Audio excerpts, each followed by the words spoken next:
Greetings again, stadium lovers. Yes, it's me, your boy, the Stadium Geek, once again.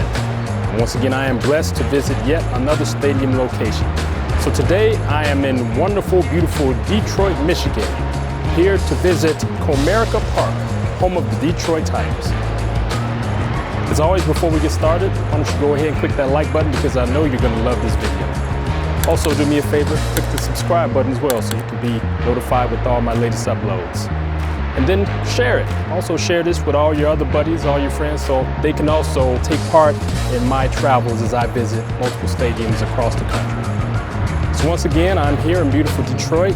It's a beautiful day. It was forecast to be cloudy with a little bit of rain, but so far it's sunny, just a few clouds. So, hopefully it maintains for the rest of the day. And as always, I'm going to check out and see what things look like outside the stadium and in the surrounding areas. I'm about a block away right now.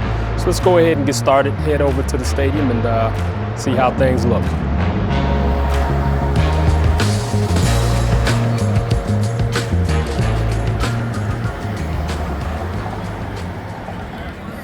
The area on the west side of the ballpark features a pair of ground parking lots that serves tailgaters, with the north end of the ballpark side featuring the main team store and the start of the tiger head wall ornaments that adorn most of the perimeter of the ballpark.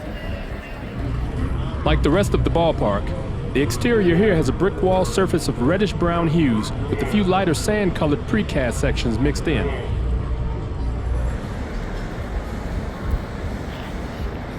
On the street immediately west of this parking area is a row of notable downtown buildings, including the Fox Theater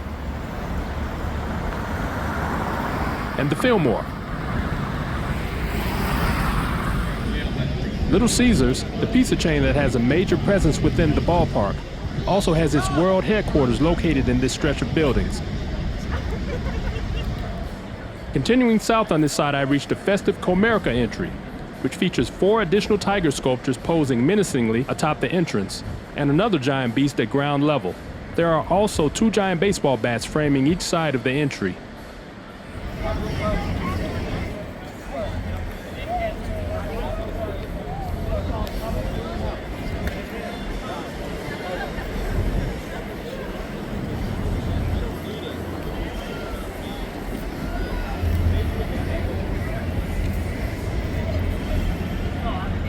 Farther south are ticket windows that appear to still be active, as well as the entrance to one of the 2 premium club areas. And at the south end across from the ballpark is an active entertainment venue that looks perfect for pre- and post-game gatherings.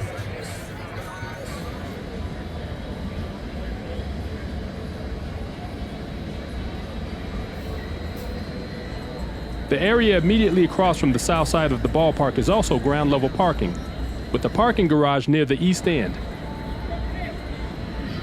And just east of the garage at the intersection is another popular pre- and post-game gathering spot. This south end is adjacent to the center field portion of the ballpark, with the slightly scaled down rocket entry at the very west corner.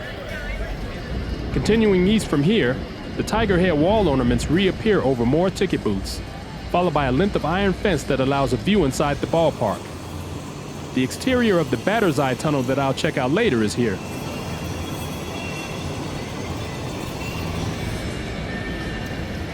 And finally, at the very east end of the block as we approach Brush Street is the even more scaled down Gallagher entry.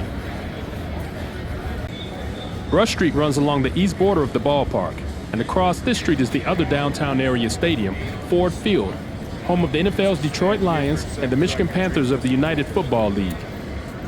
It is also the site of several college and state high school football tournaments. Even though I'm not featuring Ford Field on this day, I think it would be disrespectful as a sports fan if I didn't mention a very special statue I encountered at the very north end of this stadium, featuring the player most Detroit football fans would call the most dominant running back in football history, Barry Sanders. This side of the ballpark is relatively low-key right now, with pedestrian ramps taking up most of the south end. Looking to the north, I do see another interesting feature. A Ferris wheel just inside a fence that encloses the brush fire grill area inside. On the north side of the ballpark, 2 parking garages fill the entire area directly across the street, with the pedestrian ramp tying the east garage directly to the ballpark. On the ballpark side, the enclosed office structure fills most of the east half. And right at mid-block, I get to the Meyer entry, which is the gate immediately behind home plate.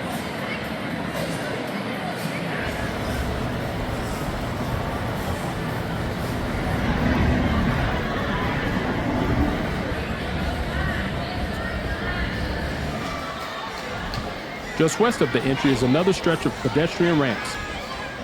And continuing from there gets me to my starting point at the main team store.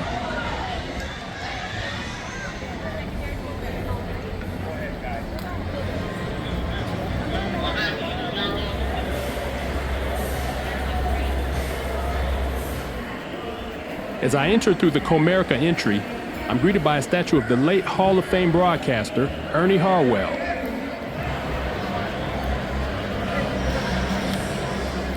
Also just inside this entry is the Big Cat Court, a circular area loaded with a variety of food options, with the festive Ferris wheel acting as the grand centerpiece.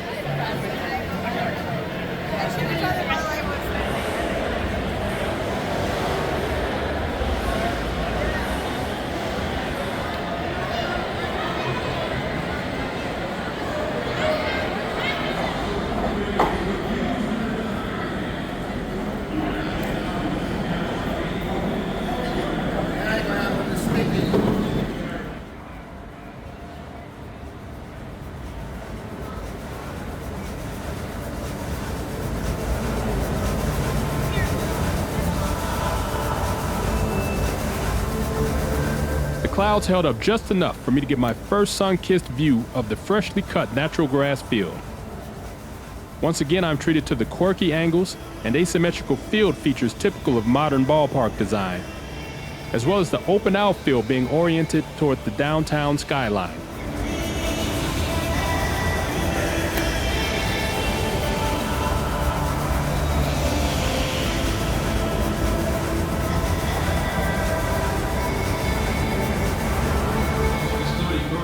So scan the QR code on the screen now, or visit tigers.com/AvoTigers for your chance to win a 2025 Chevy Silverado 1500. This angle is good, but has the typical blockage of about a 20-foot section immediately in front of the nearest foul pole. It also has a skyline view that is available from most upper deck seats.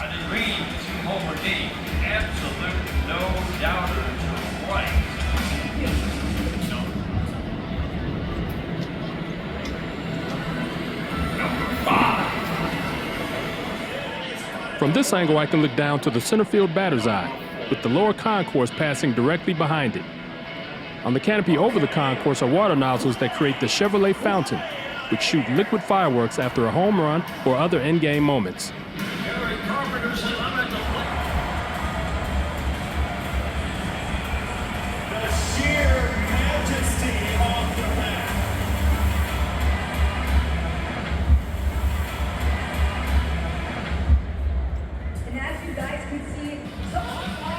This angle is directly across from the quirky upper right field grandstand that is separate and slightly lower than the main upper grandstand.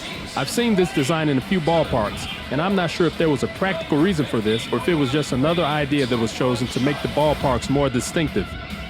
Flying into the stands on the strikeout and there were 2 away. I don't know what's going on. It's the start time. You, Jeff? It's not Friday the 13th. It's Sunday, right? That hurts. Yeah, got to start good right there at center field. We'll drop for a truck.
The right field upper deck separation I mentioned earlier does allow for a wide open gathering spot at the concourse level, along with a nice standing room watch spot of the game action.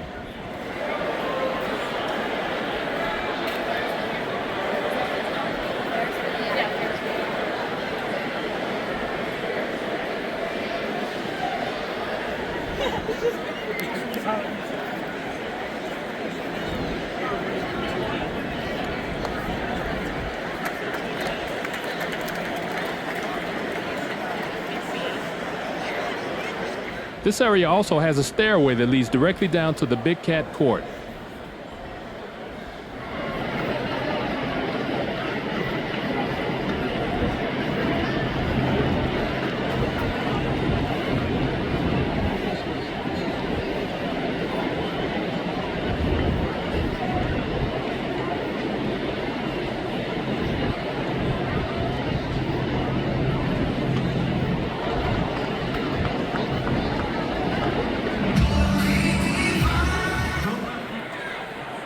From here I get a good overhead view of the Comerica landing that I'll visit later.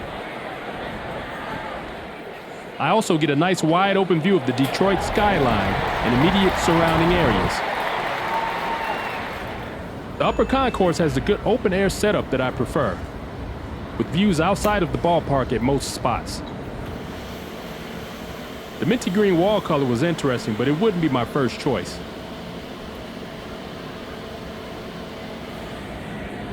At one location, I was actually able to look down into the food court area where the Brush Fire Grill is located. I decided this would be a good time to check out the food situation. I chose to go with the king of Detroit pizza franchises, Little Caesars. My slice was distinctively Detroit, a thick rectangular crust with crispy edges and plenty of cheese with my choice of pepperoni.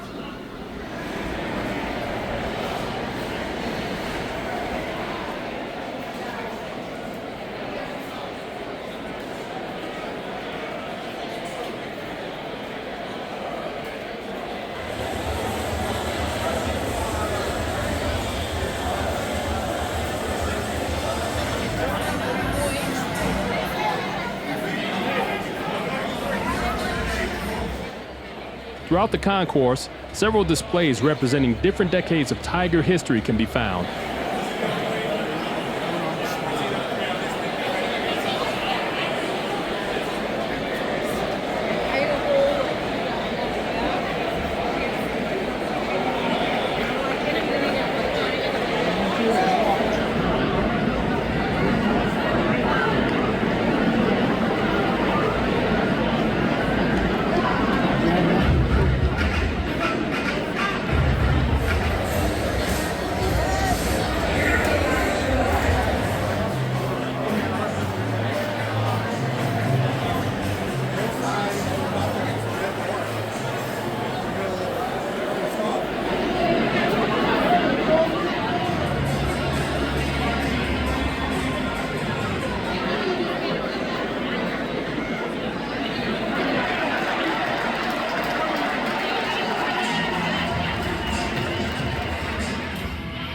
The Comerica landing in the right field area was opened at the start of the 2023 season. It features the Light Lounge, a canopied bar and concession stand with stadium seating in the perfect position for game watching.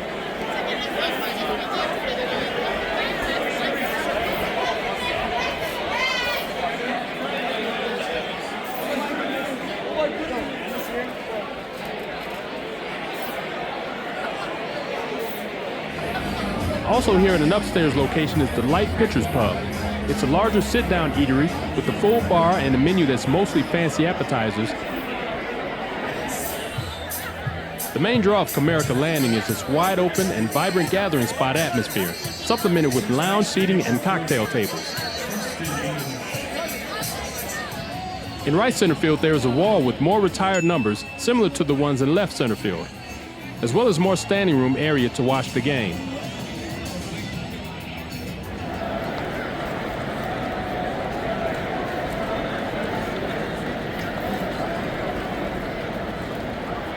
This spot is immediately next to one side of the center field batter's eye tunnel, which allows the concourse to continue through to the left field side.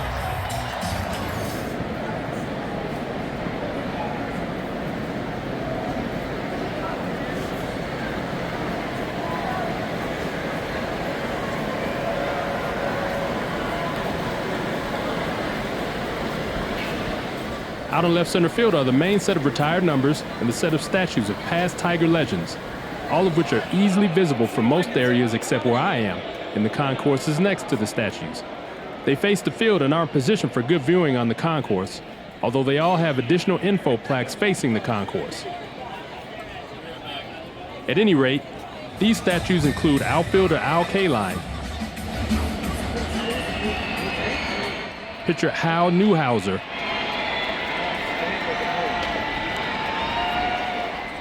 second baseman Charlie Gehringer, first baseman Hank Greenberg, center fielder Ty Cobb, and left fielder Willie Horton.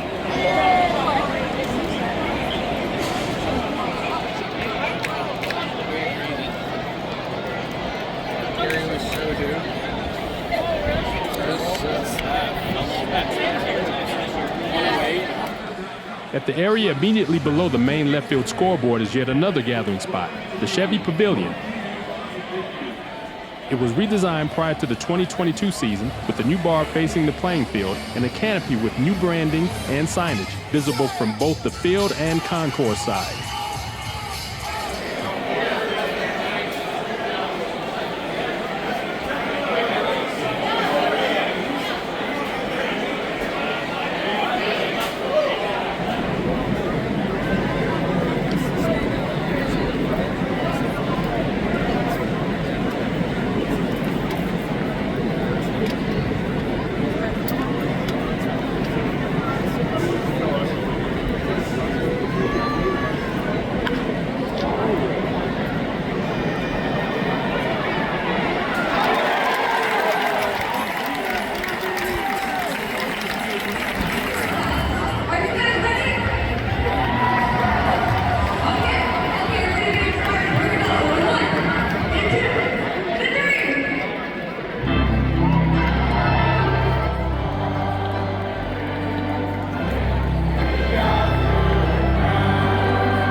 So we have made it to the end of another game. It was a successful day for the Tigers as they pulled it out 7-2.